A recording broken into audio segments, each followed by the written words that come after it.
Edwada Drew say ya wa woni baby aya yekọ ekọje apomuden mu enkomo yebo wura mu call C4C liver specialist ekọhwe said apomuden mu nsam no atie na won madro liver tune no ehu da wo no eguso aya yebo entwen ema chimato ema liver no ho ana obrebo no ehu ansa no won madro no nti ene watu won ho asi ho se ombebo dahuro den no yeba be hwe de liver no eye de boyen wo UTI urinary tract infection kwanya liver no betimi aboa ayi sa ohaw no e de afri ho Dr. George Siama Junior ewa ha do be mu akwaba e bia bokode de nyame ase Dr. Chematen so no ho ye adom enen so topic ade abe so e hwe na mzi na UTI no so liver no e de no ye wo mu ye ka UTI no kra condition be ya Steph ya me da se be chia ohwefo bia you can UTI as any kind of introduction urinary tract infections. Urinary system no and I said the renal system no a special system a yankopon di aduane peduane mu a ma ensure 60% volume of water was a woni peduane no balance pepepe eno aso boa ma efia hodra ya organs hodro woni peduane mu ebeyi se brebo ne beyi se spleen ne beyi se other organs ne beyi nyina no sa urinary system no enema eba abontin nti ye say made up of your bladder, your kidneys, your urethra and a ureter we mu nyina na koye ekwan a efi ne peduane nti so woni peduane timi ayi fi ni nyina ahoden ba ne peduane but infection moa bi yemfa yeni hu no ebetna urethra ni mu a na yese wo urethritis ebetna o kidney ni mu a na yese bi awanya nephritis ebetna o bladder ni mu awanya cystitis nti infections no ebeba sa organs we mu no ene ye friend UTI yes e dey na causes ne dey edoso bi a ye friend bi risk factors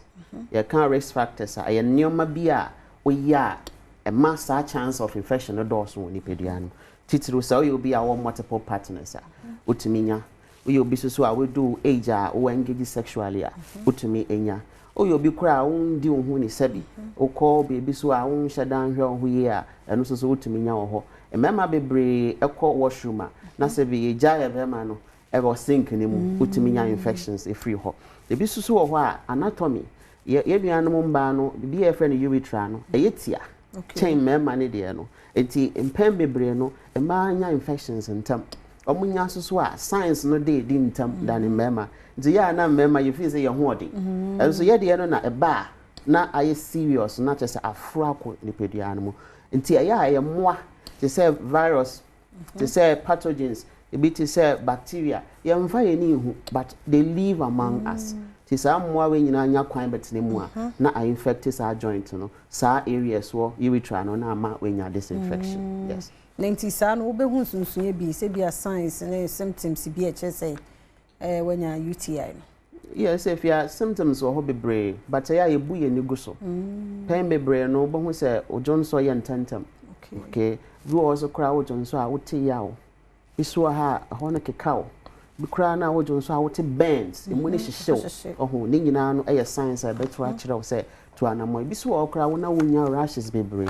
ebi mu kra wo ha ojon so mpa na sabi mujadi e kire ba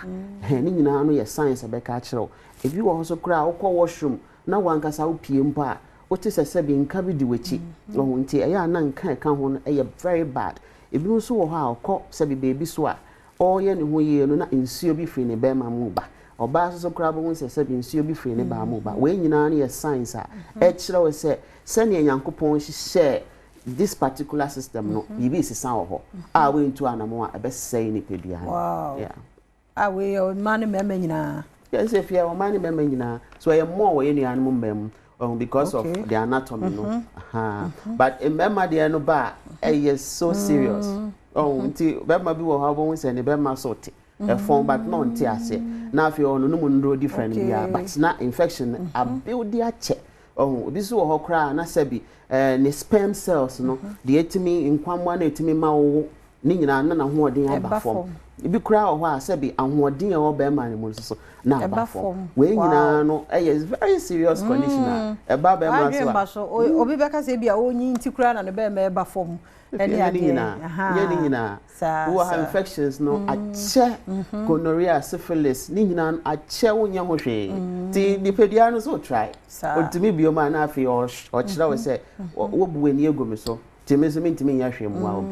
are some of the things I do. It's young common affair remo. Quite ben a liver no bet me a bois yeast infection ye free. If you are liver, dear, a baby I can say, oh, Queen Arabia, now liver now, why a big mistake? Because liver no the friend of the immune function. You can't immune function, the air can you say. Or one who didn't so go, ultimately prevent a fight is a more I am for any winner. Liver no, a special system. Be and now, Nipediana Casa was special system. Your fair baby mononuclear phagocyte system. The air can say was plain, it me if you through Nipedia, meeting Yanko Pondi, special cells be a mom. Breborn also was special cells be and also to me the if you free Nipedianum. A bit is a neutrophils. Neutrophils are white blood cells. Inti infection eba nipadua mu a neutrophils abundant omo dooso nti omo di kan ba ho bebre so omo ba na omo be try some resolve issue no mentumi a na omo akọ na afi macrophages aba nti liver no was special cell be friend kapha cells nti sa kapha cells na macrophage a ekuti a infection bia say ye bacteria or protozoa or fungi so ono kutia no it is a moa we betena nipadua no ma uhia liver no with the kapha cells ebeboa liver no so ewo T cells N cells and lymphocyte lymphocyte cells no so good for virus until virus does won nipadua no mu a na sa cells we so aba in fact these cells no liver no was special one be a friend of the CD4 plus CD8 count ni nyina na special cells omukọ these areas no makochichirom no mayom hwedima liver na yes a onwe or produce special proteins. So if you have this type of proteins, you know, are very important because some are patrol officers. A bibia ombe notice say infection and bedu and pedia no ma babebre. Until you found moja kakra na ye test ashes or infection. Ubon say C-reactive proteins are bebre. These are acute phase proteins are omobwa H3 infection bia no mekono. Until imagine say liver no one now UTI. Na liver no yankopon the special cells we duane so on fan hwehwe sam wa we no nko omo na o no mondro me say no antibiotics bebre a ebedu baby no resistance building the antimicrobial resistance ultimate ye bio liver ya biom produce hepcidin so if you are hepcidin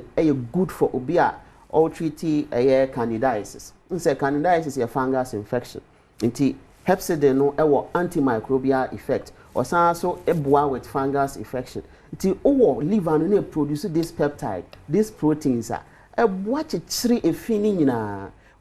liver no so ahoɔden no na ɛsɔ ne mogya no so nti moa we ba mogya ne mu na liver na ɛsɔ ne so with the sinusoid with the hepatocyte na afi ahoɔden ba ne pedua no ti sɛ wo treat infection bia na yare bia besrew ohia brɛboɔ no infection ne cha ɛfro kɔ adwen ne mu a ɛde ɔhaw ba infection ne cha ɛkɔ kidneys mu ɛsɛ kidneys infection ne cha etimi ma infertility ba o your ba obo hu sɛ wonya miscarriage bebre wo ye bema so a na onkwanmo na hoɔden no ɛba fam abribia na wo no nomondro nti brɛboɔ no wa hoɔden a sefia we nyina no ɛbɛ fight no ama hoɔden abɛfie ye wo kan nyina achi ne yampa mu a anhwɛ solution a ɛho complications that is say sefia complications no so because infection to me poison of blood. Wow. A man mojani ye tick. Ti mojan circulate ye. Oh, mojani ye poisoned. Oh, a toxic. Probably be sepsis. Not just say mojano are poisonous. Etimi ma wu anytime.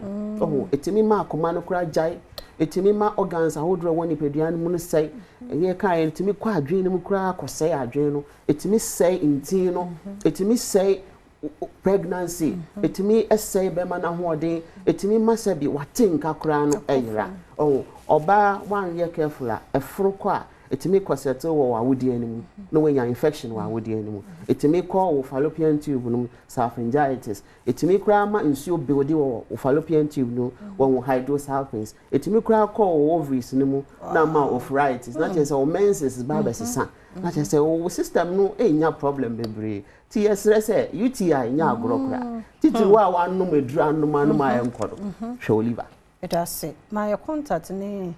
Esha kwan ne edru baby ebenya bi. If you are Liverton there acquire household name it be bia o Ghana bia no stress o de ko pharmacy bia ben o obenya Liverton wo ho na enye sem ne say your promo no da so run into your first 50 callers no it was special 50% discount ebesa so nya free delivery o be bia wo we are we e be ma teleconsulting so na afa ni akire waduane a wodi ni die ni kwan se wodi onim se wo UTI a e bi aduane bi we ni kwan se wodi ni nyina na ye be kire because obi wo ha wa no antibiotics enso aduane e wo se odi no oni ni nyina na ye be to ye wo asene akire exercise bi wo ha ye be kire na wa ye na ama ahoden aba ni peduane ti mesre fa number yi na frɛ na ye ndi nkomo na bebi a wo bia no ye so ye ntimi fa nim die kakra yankopɔn de ama ye no emwa na ahoden ba free 050 00 40331 050 00 40331 and I say 050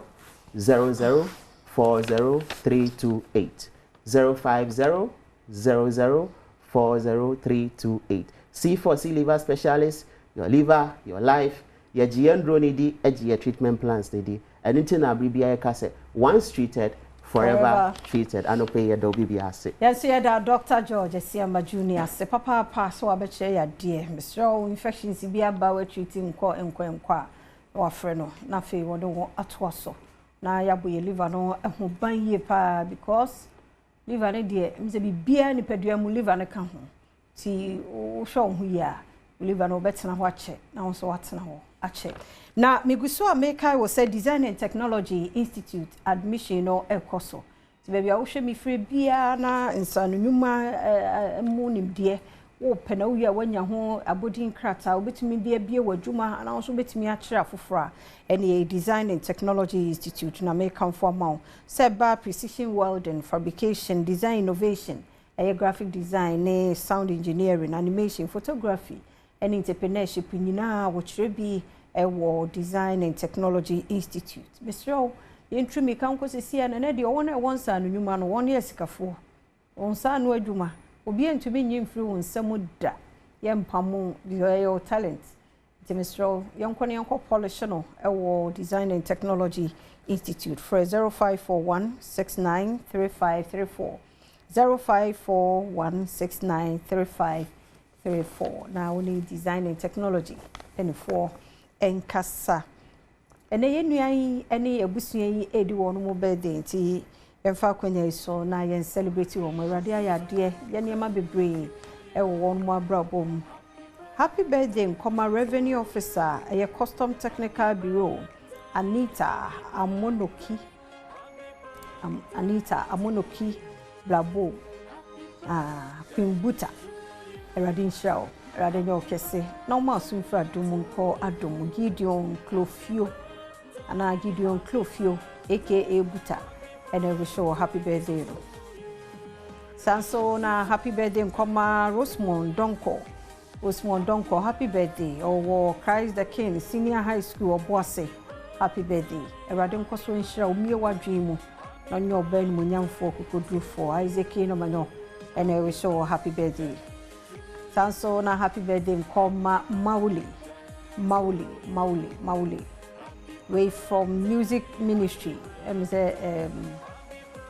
Makers Chapel now we show happy birthday Mauli unkwaso weba Kofi Ampedune weba most more confused Welbeck and Welba omina wo the Makers House Chapel we say Mauli a happy birthday from ministry department inti Radin Sha obi a wodo a woda na bia no Radin koso abambo no nya kese wo muso onhwe muso da mo hu masem bidi de afia amankwa tamaklo de du so no ahosepe weekend yi mu nye me koso sister Sunday ayekrado o de twaso